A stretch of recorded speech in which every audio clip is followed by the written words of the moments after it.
So today we're going to talk about a pretty wild policy decision coming out of Meghalaya. It's about alcohol, and it really makes you ask a tough question. Is the state trading the health of its people for cold, hard cash? I mean, think about it. Is it ever a government's goal to get people to drink more? It sounds completely backwards, right? We're all used to governments trying to get us to, cut back on the bad stuff. But what's happening in Meghalaya, well, it turns that whole idea on its head. Okay, so to really get why this is such a big deal, we need to quickly cover the basics. Let's talk about why governments usually tax things like booze in the first place. It all comes down to something called a sin tax. The idea is super simple, right? You make something that's bad for you, like alcohol or tobacco, more expensive. The hope is that people will buy less of it. And yeah, the government makes some money, but that's supposed to be a side benefit. The main goal, the number one priority, is public health. That's how it's supposed to work. All right, got that? Health first, revenue second.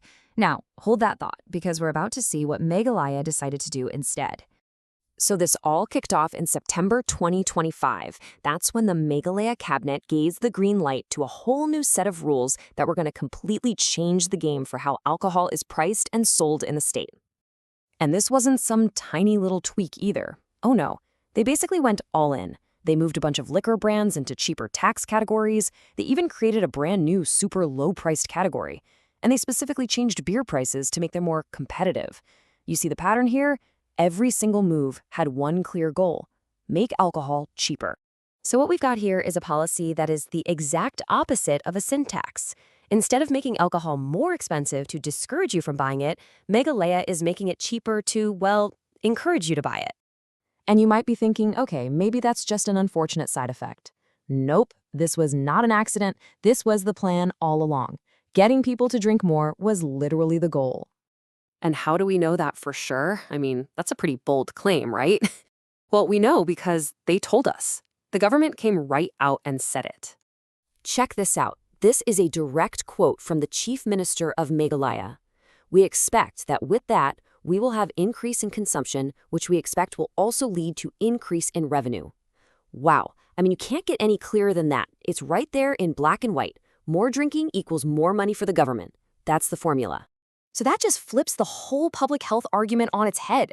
Remember how it's supposed to be health first, revenue second? Well, here, revenue is clearly the goal.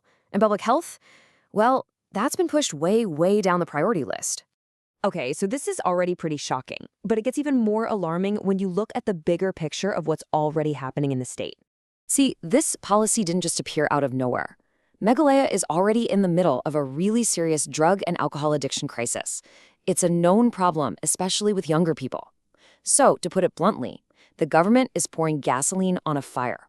They're making alcohol cheaper in a place that's already fighting a tough battle with addiction. All right, let's talk money. Because when you look at the numbers, this whole trade-off between revenue and health becomes impossible to ignore. So what's the price for the government? They're expecting to make an extra 90 crore rupees a year from this new policy. That's the carrot. That's the reason they're doing all this. Now, hold on to your hats. What's the budget for helping people with the very problem this policy is likely to make worse?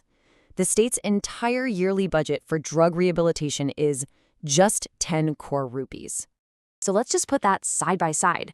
They're hoping to rake in 90 crore by encouraging more drinking, but they're only spending 10 crore to clean up the mess of addiction. The math tells the whole story, doesn't it? The state's priorities are spelled out right there in the budget. And this gets to the absolute heart of the problem. It creates what's called a perverse incentive. The government now literally profits when its citizens drink more. Its own financial success is tied to something that can harm its people. And that is a really, really dangerous road to go down. So, okay, enough with the high-level policy talk. What does this actually mean for you, for people living there? Because this isn't just numbers on a spreadsheet. This stuff has real consequences. And that leads us to a few really important questions we should all be asking. First things first, has it even worked? For anyone watching from Meghalaya, have you actually noticed prices going down since September 2025? Like at your local wine shop, is a bottle of whatever actually cheaper now? That's the ground truth right there. And the follow-up question is, are people actually buying more? Have local shop owners or bartenders seen a real jump in sales? And maybe most importantly, who is doing the buying? If we're seeing a spike in sales to younger people, well, that's a huge red flag for the future. This really brings up the whole issue of accountability. If you're a government and you roll out a policy that you know could cause more harm, shouldn't you be required to track it? I'm talking about hard data on things like drunk driving accidents, alcohol-related hospital visits, addiction treatment requests. Because if you don't measure it, how can you ever be held accountable? And really, it all boils down to one final massive question. When a government policy is designed to make money by increasing harm, who really pays the price? Sure, the government gets that 90 crore, but what about the true cost? The cost of hospital bills, the cost of families torn apart by addiction, the cost of lost potential. That's a price paid by everyday people, by society as a whole.